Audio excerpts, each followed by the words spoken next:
पाटलाला समर्थन देण्यासाठी आम्ही काल निघालो सकाळी 10 वाजता कंट्रोल तालुक्यातील राजनी गावातून कमीत कमी 200 ते 250 लोक घेऊन आलो आम्ही. काय सांगणार आहे पाटील? आम्ही बार्शी तालुक्यातून आलेलो आहोत. 3 दिवस झालं अगोदरच बार्शीला आलेलो आहोत. ही बाहुली घेऊन तुम्ही खेळ करताय नेमकं काय? हे आमच्या महादेवाचं प्रतीक आहे. पण आता आम्ही पंढरपूर राजनीगावचं दरवर्षी प्रत्येक वर्षी आम्ही शिंगणापूरला ही मानाची कावड म्हणून घेऊन जात असतो. ही स्वतःची बाहुली म्हणून आम्ही हिला नाव दिलेलं आहे. ही आरक्षण मिळण्यासाठी हिला आम्ही मुंबईला घेऊन आलेलो आहे.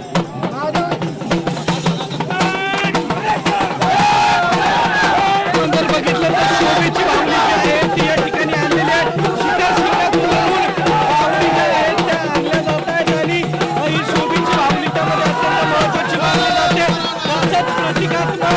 म्हणून या ठिकाणी सर्वजण आंदोलनासाठी घेऊन आलेल्या पाहायला मिळतात. पाटीलचा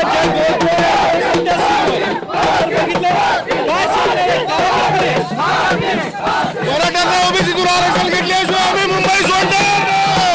मराठ्यांना ओबीसीतून आरक्षण मिळावं या मागणीसाठी सर्वजण मुंबईमध्ये सध्या दाखल झालेले पाहायला मिळतात. या ठिकाणी घोषणाबाजी जी आहे ती या ठिकाणी सुरू असताना पाहायला मिळते. पोलिसांकडून मोठा बंदोबस्त जो आहे तो या ठिकाणी तैनात करण्यात आलेला पाहायला मिळतोय. त्यामुळे मराठा बांधव जे आहेत ते मुंबईमध्ये लाखोच्या संख्येने सध्या दाखल झालेले आपल्याला पाहायला मिळतात. रस्ते जे आहेत ते वाहतुकीसाठी बंद करण्यात आलेले पाहायला मिळतात. काही वेळामध्ये आता isakal.com आहे देशातील नंबर 1 ची मराठी न्यूज वेबसाईट.